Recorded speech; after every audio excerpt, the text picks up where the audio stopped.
You know, there's just nothing like coffee in a styrofoam cup.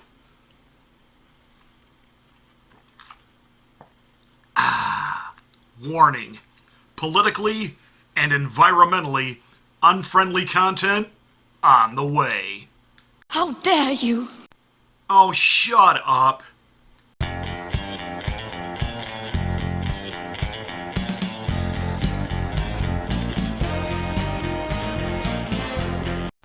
What is the difference between a pathological liar and a socio?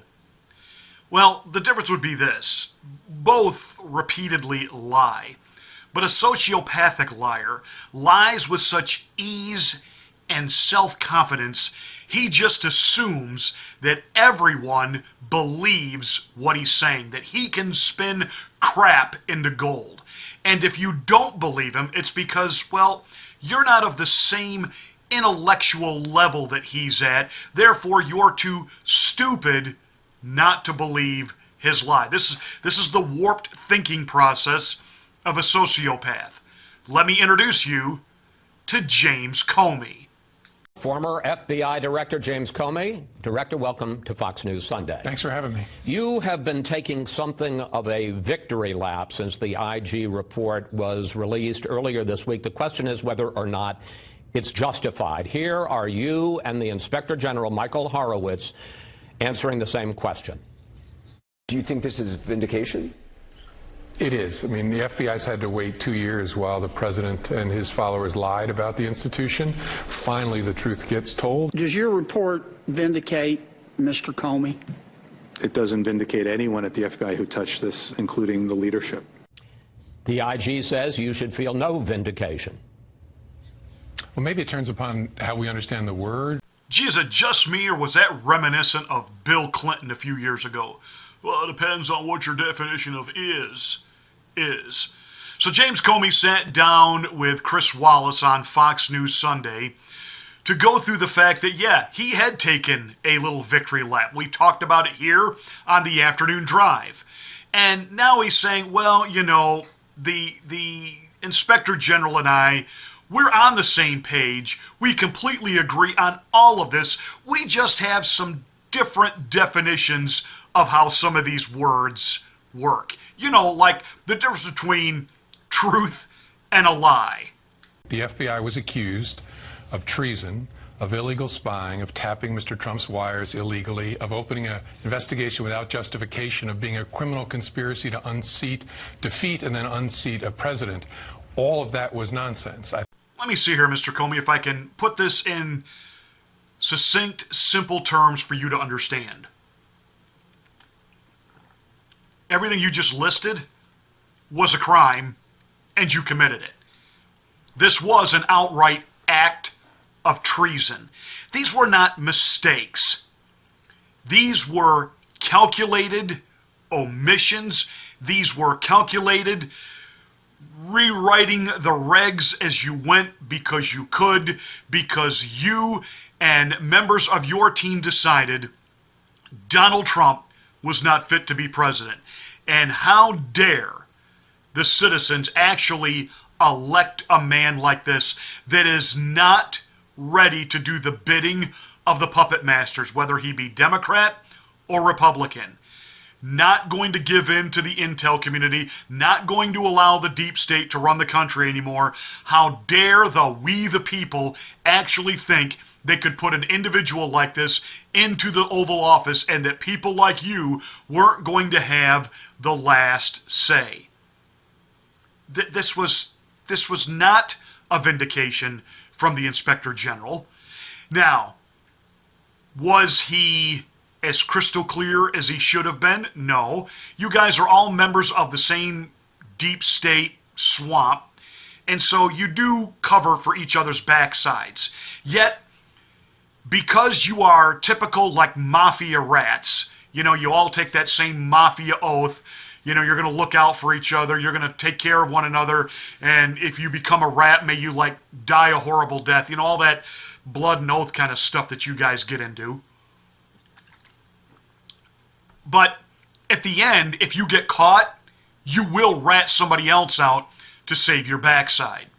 I mean, on the one hand, you, with the Hillary Clinton email investigation, you exonerate her after you excoriate her, only to reopen the investigation because of some outside pressure and the fact that once she got elected president, in your mind you're thinking, we can't have this hanging over her head, so we'll just go ahead and reopen it for a couple of days. It'll make a big news splash, but at the end I will exonerate her for a second time, and then she's got smooth sailing the 4 years that she's serving in her first term. And of course, none of that happened.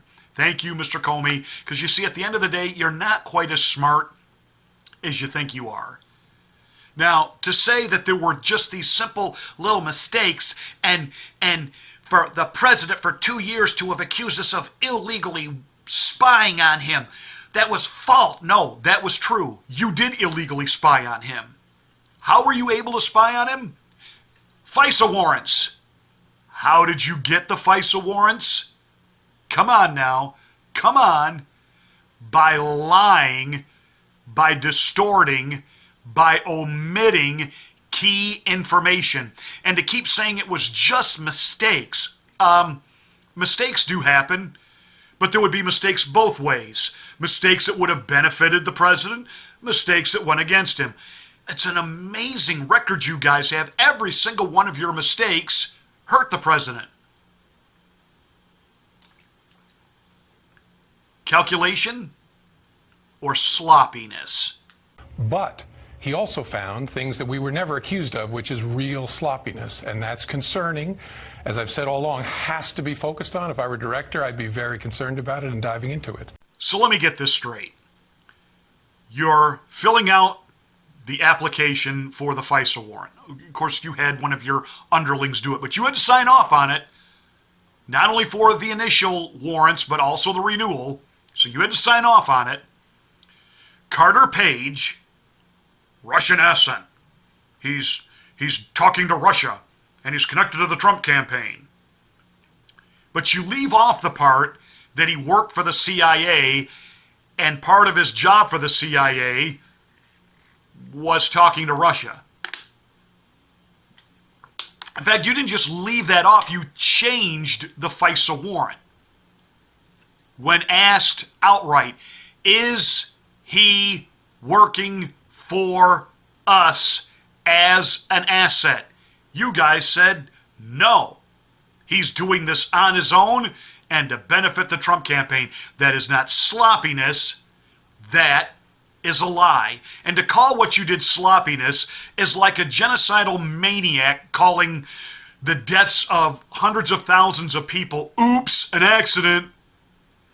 And speaking of oops, well, sloppiness may be a euphemism for what it is he found. One of his big concerns is the way the FBI handled the FISA applications and the warrants that allowed you to surveil Carter Page, who was a former foreign policy advisor to the Trump campaign. Again, here is what you said about the FISA process and what the Inspector General Horowitz said this week. Take a look.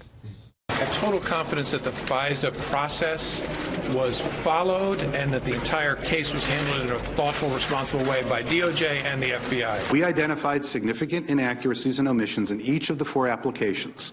7 in the first application and a total of 17 by the final renewal application. 17 significant errors in the FISA process, and you say that it was handled in a thoughtful and appropriate way. Yeah, he's right. I was wrong. I was overconfident in the procedures that the FBI and Justice had built over 20 years. Really? That's the best you got? Oops, my bad. My bad. I shouldn't have had confidence in these people. You know, he is the typical wormy politician. On the one hand, I have complete confidence in my people. And then when there's a mistake made, you know what? I shouldn't have had confidence in my people like that. I take full responsibility. Yeah, when they say they take full responsibility, have you ever noticed how nothing happens to them?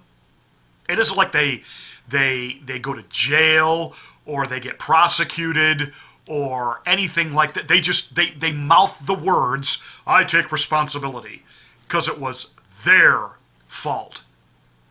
And then, of course, in this entire just outright fiasco, we have this other nonsensical, just this assertion, it was sloppiness. We were just being sloppy. And for him to be now saying that it doesn't allege any misconduct by the FBI is laughable. Of course it alleges misconduct. It isn't just, he likes sloppiness. It's not sloppiness. It was a series of errors, all of which, as a number of others have pointed out, pointed in the same direction, all negative for the president. Exculpatory information that was known to FBI people was kept out or kept away from the FISA judges. This, to any definition, is misconduct. I'm going to paraphrase Brett Hume here. This doesn't even pass the laugh test. And it's not playing. It's not playing on the right or the left. You are becoming, Mr. Comey, an embarrassment now, even to the left. Even they are starting to shy away from you because it's very apparent how absolutely corrupt you are. One of the central issues is the role that the Steele dossier played, which was Oppo research paid for by the Democrats, what role it played in getting the FISA warrants to surveil Page. Again, here's your version, and again, here's the Inspector General. My recollection was it was part of a broader mosaic of facts that were laid before the FISA judge to obtain a FISA warrant. And we concluded that the Steele reporting played a central and essential role in the decision to seek a FISA order. Horowitz says it wasn't part, as you told Brett Baer, it wasn't part of a broader mosaic. He said it played an essential role in establishing probable cause. In fact, he says, if it hadn't been for the Steele dossier, the FBI probably wouldn't have even submitted a FISA application that had been reviewed in April of 2016, or August rather of 2016. They decided not to do it. They get the Steele dossier, they do it. It wasn't part of a broader mosaic. That's what you said, sir. I'm not sure he and I are saying different things. What an absolute stone cold, look you in the eye liar. Look at him. Just a stone cold liar. He is a sociopath. I think you are, sir, because he's saying, you're saying it's part of a broader mosaic, it's just one element. He's saying it was the tipping point. It's what brought it over. That doesn't make it part of a broader mosaic. It makes it the centerpiece of the whole FISA application and the ability to surveil Carter Page. Yeah, I don't understand him to be saying that. I could be wrong about that. Well, I got his quote here. He says, we concluded the Steele reporting played a central and essential role in the decision to seek a FISA warrant, that it pushed the FISA proposal over the line in terms of establishing probable cause. I mean, He says what he says. Words mean something. Yeah, and I agree with his characterization. I'm just confused. I don't see the disconnect between the two of us, and I'm sorry that I'm missing it. Oh, such a Boy Scout. How could we ever doubt you? How could we ever doubt your integrity as you... I wonder, is your wife convinced that you're really this honest? Is there some things that you might need to fess up and take care of on the home front there, Mr. Comey? I mean, you, without a doubt, are a stone-cold liar. That same month, the FBI talks to Steele's main Russian contact, the main person on whom he based the dossier, who says, according to the IG report, quote, Steele misstated or exaggerated the primary subsource's statements in multiple sections of the reporting. Director Comey, not only do you fail to go back to the president-elect or president after January 20th and tell him, oh, you know that report I briefed you on? Turns out it's bunk. But the FBI goes back and renews its FISA application 3 more times. And by this point, the FBI knows that the Steele reporting is not credible. Yeah, I think you're mischaracterizing both what the FBI knew and what Mr. Horowitz says in his report. They didn't conclude the reporting from Steele was bunk. They concluded there were significant questions about the reliability of some of the subsource reporting. That should have been included in the renewals. But when I briefed the president, I briefed him on a small part of it that I told him I didn't know whether it was true or not. I didn't care. I just needed him to know about it. I think you're mischaracterizing. Steele isn't Horowitz isn't saying that the subsource, the Russian contact, was unreliable or was inaccurate. The Russian contact said to the FBI, Steele is unreliable because he misrepresented. Steele misstated or exaggerated the source's statements in multiple sections of the report. He's saying, I told him one thing and he wrote something else. The FBI knew that. Yeah, but that doesn't drive a conclusion that Steele's reporting is bunk. I mean, I am stunned. I am speechless. And for the life of me, I can't figure out how this guy became the director of the FBI. And for the life of me, I can't understand how he served under various presidential administrations, whether they be Democrat or Republican. It just proves there is no difference, really, between the left and the right, Democrat, Republican. This isn't about left versus right. It's about right versus wrong. It isn't about conservative versus liberal. It's about us versus them. You need to understand that at the end of the day, when the TV cameras go off on these cable news panel shows, whether they be career Democrats or career Republicans, they all go to the same cocktail parties. They're all taking the same lobbyist money. They are all out for themselves, the globalist agenda, period. Period. And James Comey is the antithesis of this. He is the poster child. He is now the face of this level of seedy corruption. I would have wanted to know everything they were doing in investigating the Trump campaign. Yeah, that's not the way it works, though. As a director sitting on top of an organization of 38,000 people, you can't run an investigation that's 7 layers below you. You have to leave it to the career professionals to do, to the special agents who do this for their lives. And if a director tries to run an investigation, it'll get mucked up in all different kinds of ways, given his or her responsibilities and the impossibility of reaching the work that's being done at the lower level. All right. Now, Chris Wallace asserted in this interview, after everything went so bad with the Hillary Clinton email investigation and you were under such hot water for that, I would have thought you'd have been all over this. Well, let me correct Chris Wallace here. That was no accident the way James Comey handled that. Now, it's the way the Democrats played it up. I can't believe he said that and did this right before the election and blah, blah, blah, blah, blah, blah. You have to understand that was, in their mind, they're being having a 4D chess move. This was all worked out together. Remember, when Hillary Rodham Clinton was finally brought in to testify to the FBI, shazam, it was on a holiday, 4th of July. Nobody thought to bring a notepad into the room or record the interview, so there's no actual record, nothing to go back and refer to. Gee. Her exoneration had been written in April by Comey. She hadn't even been interviewed until July. So you usually write an exoneration after the interview. Comey went ahead and pre-wrote it. And so the whole calling the press conference, reading off, how bad it was, and you're thinking, any second now, he's going to level the charges. And then he lets her skate. And he got such backlash. And this is what I meant earlier about these mafiosos that take this oath they will never rat each other out, but yet when they're caught, they will save their own backside. So, because right now, Comey's trying to pass this off as it was messy on the part of the boots and not the suits. But during that whole Hillary email, he was under such pressure that he didn't handle it right, that when they found stuff that was Hillary's, that was top secret, on Anthony Weiner's computer, he had to announce, we're looking into this again. Well, of course, right away, Team Hillary went ballistic, pretended to go ballistic, because at the end of the day, they thought it was in the bag that nobody would vote for Donald Trump. This is why Hillary wasn't even campaigning the last 2 months of the election year. And then, shazam, Batman. The unthinkable happened. Donald Trump got elected, and Comey and the coup plot had to go into full swing.